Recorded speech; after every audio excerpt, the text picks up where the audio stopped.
हम तो अभी तो नॉर्मल रहते हैं संत के वेश में। जब अपना राधा रानी की सेवा में जाती हूँ तब मैं सिंगार करती हूँ, क्योंकि सिंगार इसलिए करती हूँ, हर टाइम सिंगार करने के लिए मेरा अधिकार नहीं है। मैं जब भी सिंगार करती हूँ, जब मेरा राधा रानी का सेवा होए उस टाइम सेवा करती हूँ, राधा रानी का सेवा करती हूँ, डांस करती हूँ, उतना टाइम मेरा सेवा है। और उस टाइम में मेरा इतना आनंद आता है। मेरे सोच यही है कि मैं वृंदावन चाहूँ, मैं वृंदावन में ही मरूँ, वृंदावन में लौट जाओ, वृंदावन में कुछ हो जाओ, वृंदावन नहीं छोड़ूंगी। चाहे मुझे खाना मिले या ना मिले, कोई मुझे प्रॉब्लम नहीं है। राधा रानी मेरे लिए सबके लिए सूखा रोटी रख दे, यही बहुत है जी, एक सखी के स्वरूप में। एकदम एकदम जी जी। दोस्तों, प्रेम और भक्ति की नगरी वृंदावन में मैं लगातार संतों के दर्शन करा रहा हूँ। त्यागी, तपस्वी, महान संतों के दर्शन हो रहे हैं वृंदावन में। तमाम ऐसे संतों को, तमाम ऐसे भक्तों को मैंने आप सबके सामने लाने की कोशिश की, यानी दर्शन कराने की कोशिश की, जो ठाकुर जी की भक्ति में, राधा रानी की भक्ति में लीन हैं, जिन्होंने अपना पूरा जीवन व्यतीत कर दिया।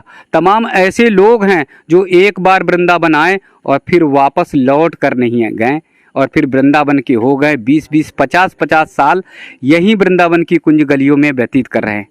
आज एक ऐसा ही भाव, एक ऐसी ही भक्ति मैं आप सबको दिखा रहा हूँ, जो कभी राहुल थे, जिनका नाम राहुल था, और आज रूपा सखी बनकर ठाकुर जी की भक्ति में लीन है, और ठाकुर जी की गलियों में, कुंज गलियों में, वृंदावन में वो भक्ति भाव में लीन है, भक्ति कर रहे हैं। तो रूपा सखी के आप दर्शन करिए, और कैसे नाता जुड़ गया वृंदावन से, उसके बारे में हम बात करेंगे।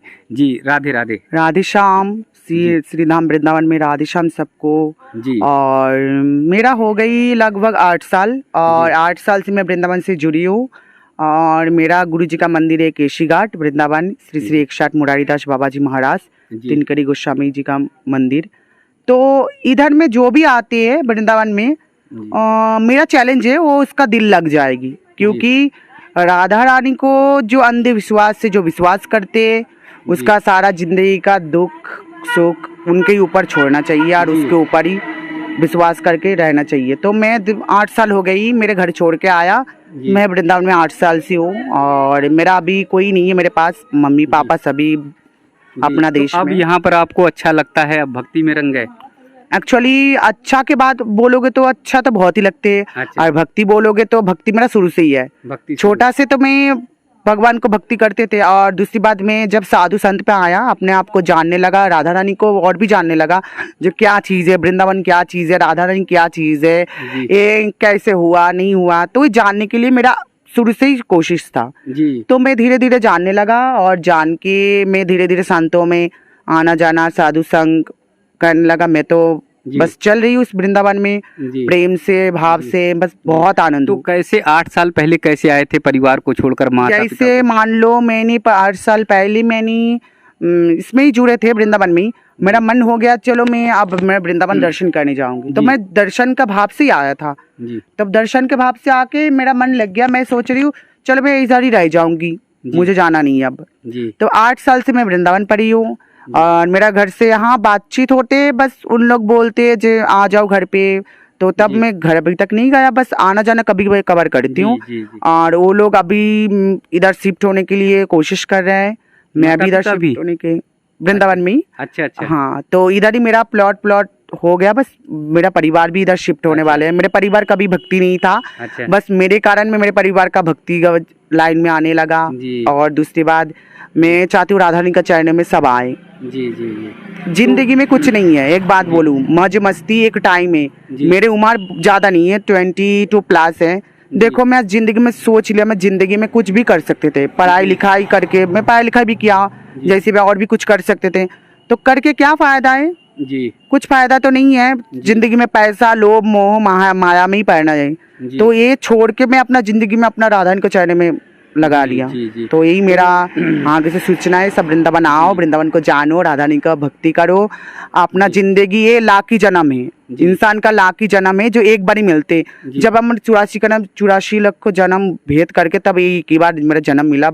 तो ये जन्म को तुम काम पे लगाओ, जैसे काम पे लगाओ तुम्हारी आगे जाकर तुम्हारी परिवार भी काम आए, तुम्हारी काम पे आए। मैंने सुना है कोई लड़का घर से भक्ति लाइन में साधु में आए तो उसका परिवार भी उद्धार हो जाता। जी। तो यही बात मैं बोलूंगी, जो आगे जाके जब राधा रानी का धाम में आए, तो आपने तो वो कर ही दिया, आपके भाव से आप आए और परिवार आ रहा है अब आपका। बस तो राधा रानी जाने में उनके ऊपर विश्वास और 2 हाथ तो उनके ऊपर उठा दिया। जी। वो जो करेगी करेगी, उनके बात है, जी, मुझे तो पता बस नहीं। जल्दी आने वाले हैं परिवार हाँ के लोग? जल्दी, बस सोच रहे इस साल ही आ जाए। लगभग कोशिश कर रहे शिफ्ट जी। होने का। जी, तो भक्ति में इतनी शक्ति है कि आप आए और परिवार भी आ रहा है। बिल्कुल, मेरा राधा रानी के ऊपर तो पूरा विश्वास है, जो मेरा परिवार को भी लेके आए, जी। उसको भी मान लो। मैंने उनको कभी विश्वास नहीं था भगवान के ऊपर। हाँ, थोड़ी मोड़ी इंसान है, नास्तिक है, थोड़ी मोड़ी विश्वास करते हैं। अब तो उनका पूरा भक्ति है, अब तो पूरा भक्ति है। पूरा भक्ति है। जी, जी। जैसे भी तो मैं वृंदावन को पूरा अंधी विश्वास है, जब मैं लोगों से चैलेंज करती हूँ, कहीं पूरा विश्व घूम के आओ, बाबा एक बार वृंदावन आओ तो वृंदावन का दिल लगेगी। ये मेरा चैलेंज है, ये आपका विश्वास, मेरे विश्वास है, आत्मविश्वास हाँ। है। तो कारण कैसे बना कि आप राहुल से रूपा सखी बन गए? एक्चुअली देखो, हम भगवान को सेवा करने के एक भाव होना चाहिए। जी। किसी को होना चाहिए वात्सल्य भाव, किसी को सखी भाव, किसी को सखा भाव, चाहे किसी को और कोई भाव। तो एक भाव से सेवा करोगे ना तो भगवान को प्राप्त जल्दी होते हैं। जी। तो सेवा करना चाहिए, एक भाव से करना चाहिए। जो मैं आज मैं ये मेरा ठाकुर जी है, मेरा पति है, नहीं तो ये ठाकुर जी है मेरा स्वामी है, मेरा ठाकुर जी है मेरा सखा है। तो ऐसे कोई भाव से सेवा करो जो तुम्हारी जल्दी भगवान को प्राप्त होए। जी, जी। तो इसलिए भाव आया और आपको ये लगा कि सखी भाव अगर आ गया तो ठाकुर जी का। एक्चुअली मैंने साधु संत का मुंह में सुना है, जो लड़का का लड़की भाव होते, जैसे सखी भाव होते, उनको भगवान व राधा रानी का चरण जल्दी प्राप्त होते हैं। जो अच्छा कर्म में उसका जिंदगी लगाएगी अच्छा जगह में, तो उसको भगवान जल्दी प्राप्त होते हैं। और आजकल की बात बोलो, जो लड़का थोड़ी लड़की टाइप के होते, वो तो अलग रास्ते में बिट जाते, भक्ति लाइन में बहुत कम आते। तो मैं चाहती हूँ वो लोग भक्ति लाइन में आए, जाने, अपना जिंदगी को सफल करे, अपना लाकी जन्म में, इस जन्म में कुछ करे राधा रानी के चरण में आके। जी, है ना। तो राहुल पहले पैंट शर्ट पहनते थे और हाँ बिल्कुल बिल्कुल, मैं पैंट शर्ट ही पहनते थे। अब जब से मैं वृंदावन आ गया, जब से मैं संतों से जुड़े हूँ, तब से मैंने पैंट शर्ट छोड़ दिया। मैं अपना धोती जैसे नॉर्मल ऐसे ही साधु भेष, संत भेष में रहती हूँ। अब तो आप एकदम राधा रानी के स्वरूप में। एक्चुअली राधा रानी का स्वरूप मैं नहीं हूँ, राधा रानी तो राधा रानी है। राधा रानी का स्वरूप कोई नहीं आ सकते। राधा रानी का बोलोगे तो मैं कोई वैष्णव भी बन ही नहीं सकता अभी तक, वैष्णव का पैर का धूल भी नहीं बन भी पाया। ठीक है, मैं एक नॉर्मल इंसान हूँ, भक्ति करती हूँ भगवान को। ठाकुर जी के भक्ति में इतने लीन हुए, आप इतने लीन हुए कि हाथों में मेहंदी आ गई। और हाँ, ये इसका बाद बोलोगे, ये पहले राधाष्टमी था कुछ दिन पहले। हाँ। तो राधाष्टमी के लिए हम सखियों के वो नियम होते हैं, जो हाथ में मेहंदी लगाना, थोड़ी महावाल लगाना, जो राधा रानी के सामने 16 सिंगर करने जाना, तो होते जैसे लहंगा पहन के राधा रानी को सेवा करना, जो डांस सेवा, जो सखियों का जो सेवा होते हैं, कोई एक सखी का एक सेवा है। जैसे हमारी कोई है डांस सेवा, भगवान के सामने डांस का नृत्य दिखाते हैं, तो यही बड़ा सेवा था, तो इसलिए मैं मेहंदी लगाया। जी। और तो, ये हाथ में भी देख रहे हैं नेल पॉलिश और वो हाँ, तो एक्चुअली क्या है ना, थोड़ी सखियों का स्वरूप जैसे मतलब थोड़ी करना भी चाहिए। जैसे 16 सिंगर बोलते, तो नेल पॉलिश वगैरह भी लगाना चाहिए, महावर, सिंदूर वगैरह जो भी है सिंगार की, वो तो लगाना चाहिए। जैसे हम तो अभी तो नॉर्मल रहते हैं संत के बेस में। जब अपना राधा रानी के सेवा में जाती हूँ तब मैं सिंगार करती हूँ, क्योंकि सिंगार इसलिए करती हूँ, हर टाइम सिंगार करने के लिए मेरा अधिकार नहीं है। जो मेरा सिंगार का अधिकार इसलिए नहीं है, मेरा सिंगार का रास्ते में लोग इज्जत नहीं करेगी। आज एक लोग देखेंगे कि लड़का सिंगार करके डोल रही, उसको क्या बोलेगी, उल्टा सीधा बोलते हैं आजकल, थर्ड जेंडर ऐसे कुछ बोलते हैं। तो मैं अपनों के लिए अपना मतलब अपना वेश का कोई मैं अपमान नहीं करना चाहती हूँ। मैं जब भी सिंगार करती हूँ, जब मेरा राधा रानी का सेवा होए, उस टाइम सेवा करती हूँ, राधा रानी का सेवा करती हूँ, डांस करती हूँ, उतना टाइम मेरा सेवा है। और उस टाइम में मेरा इतना आनंद आती है, जो साधु लोग कोई भी हो पैर भी छू लेते, इतना मेरा मतलब भक्ति करते, मैं इतना खुश हूँ। जो मैं थोड़ी भगवान का उस समय जब आप नृत्य में लीन हो जाते हैं तो लोग संत भी पैर छूने के लिए दौड़ पड़ते हैं। हाँ, देखो पैर इसलिए छूते, मेरे को नहीं छूते, वो मेरे स्वरूप को इज्जत करते, स्वरूप को मानते, इसलिए छूते। तो मैं मानती हूँ स्वरूप को इज्जत करे, मेरे को नहीं। जी। तो आप एक निमित्त मात्र हैं। बिल्कुल। मैं तो बस एक बोल सकते, मैं कुछ इंसान, एक नॉर्मल एक इंसान हूँ, मैं कुछ नहीं हूँ जी। एक चिन्ह हूँ भगवान के लिए। मैं चाहती हूँ सब लोग वृंदावन में आए, एक बार भक्ति करे, जाने वृंदावन क्या चीज है। तो पूरा लोग अगर आ जाएगा महाराज जी, तो पूरा देश खाली हो जाएगा। कोई बात नहीं, राधा रानी को इसके लिए रख दिया जगह, मेरा वृंदावन में जगह का कमी नहीं है। जी। तो सखी हैं आप, राधा रानी के भाव को बहुत अच्छे तरह से जानते होंगे।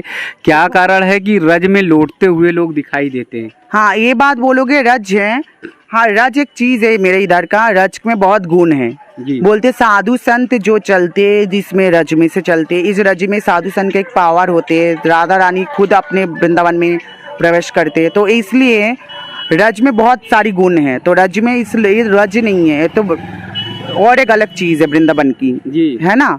तो हम देख रहे मिट्टी है, मिट्टी नहीं है, ये तो और कुछ है। जो संत भगवान है, महात्मा है, वही जानते हैं वृंदावन का महत्व, वृंदावन क्या चीज है। तो हम भी कुछ नहीं जानते, हम तो छोटा मोटा इंसान, बस हम भी छोटा मोटा। आपने तो पूरा वेश बदल लिया और राधा रानी के स्वरूप में, मतलब सखी के स्वरूप में आकर जो है ठाकुर जी की भक्ति में आप लग गए। आपका तो बहुत बड़ा योगदान है।